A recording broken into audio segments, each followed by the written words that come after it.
Em nome do Pai, do Filho e do Espírito Santo. Amém.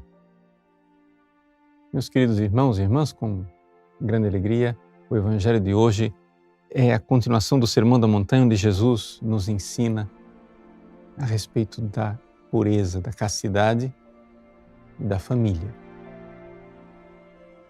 Ouvistes o que foi dito: não cometerás adultério. Eu, porém, vos digo, todo aquele que olhar para uma mulher com o desejo de possuí-la já cometeu adultério com ela no seu coração.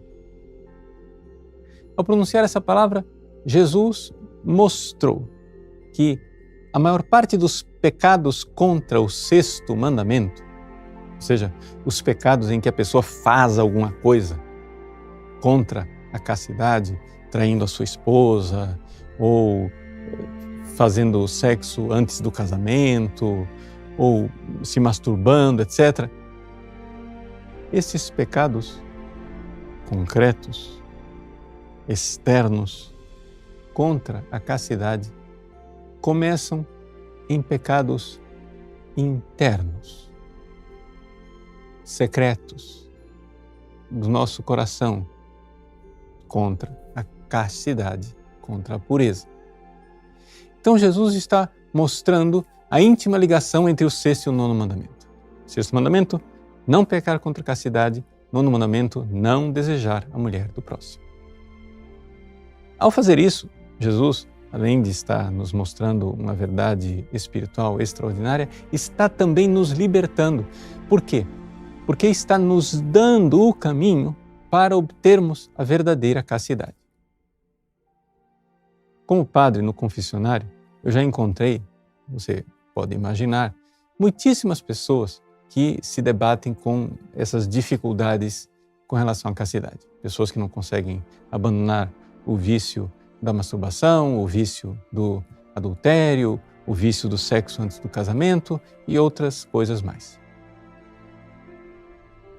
E as pessoas dizem: padre, eu não consigo.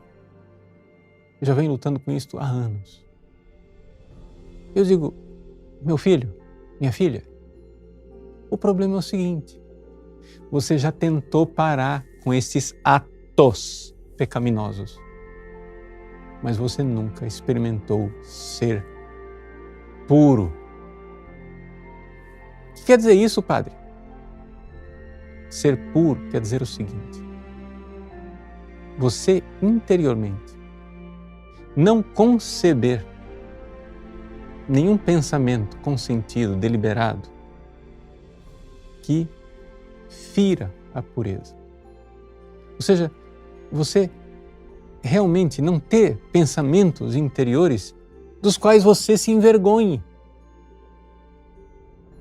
Se a sua imaginação fosse filmada, se a gente conseguisse fazer uma live e transmitir a sua imaginação o tempo todo na internet, para todo mundo ver.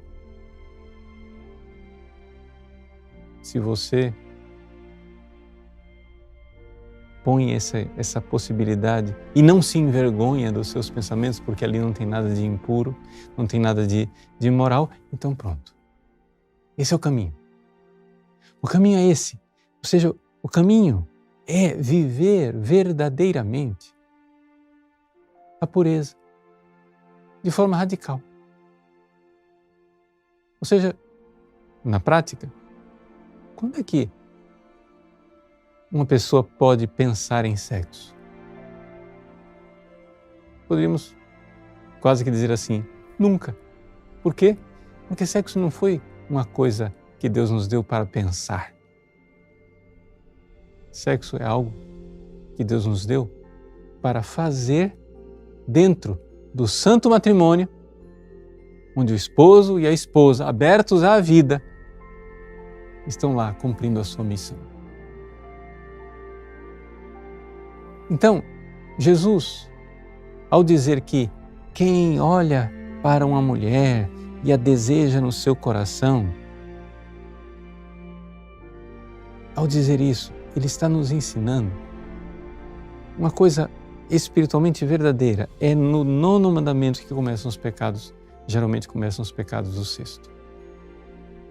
E nós vivendo a pureza, vivendo, não fazendo pensamentos e não consentindo neles, estamos no caminho correto. Aí você vai chegar e dizer assim, mas padre, é isso aí que você está propondo, é impossível. Não, não é impossível. É que a maior parte das pessoas nunca prestou atenção nos pensamentos, porque nunca tentou eliminá-los. Por quê? Porque a nossa cultura colocou na nossa cabeça a loucura de que é impossível não pensar nessas coisas. Mas é possível sim. Veja, deixa eu explicar de forma mais prática. O principal órgão sexual que nós temos é o nosso cérebro. E aqui é que está o segredo da coisa. Antes de a pessoa ter movimentos de alteração física, se preparando para o sexo, geralmente ela teve uma alteração aqui, no cérebro. Quando, vamos pegar a frase de Jesus, um homem olha para uma mulher e ele olha desejando-a no seu coração, o que quer dizer o seguinte, você vê a mulher e não somente diz, nossa, ela é bonita, de uma forma geral. Não, você vê e você começa a pensar naquela mulher como objeto de prazer sexual. E uma vez que você se dá conta de que você está pensando naquela mulher como objeto de desejo sexual, você consente. Você diz, eu quero pensar, é isso mesmo. Que coisa boa. Você, ao fazer isso, você está alterando o seu cérebro. Você está fazendo com que o seu cérebro se prepare para o ato sexual.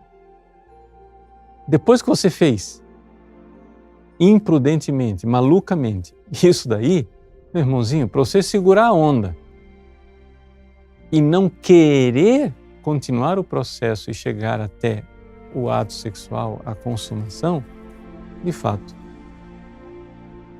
vai ser uma tortura. Vai ser uma guerra difícil. Por quê? Porque você já iniciou.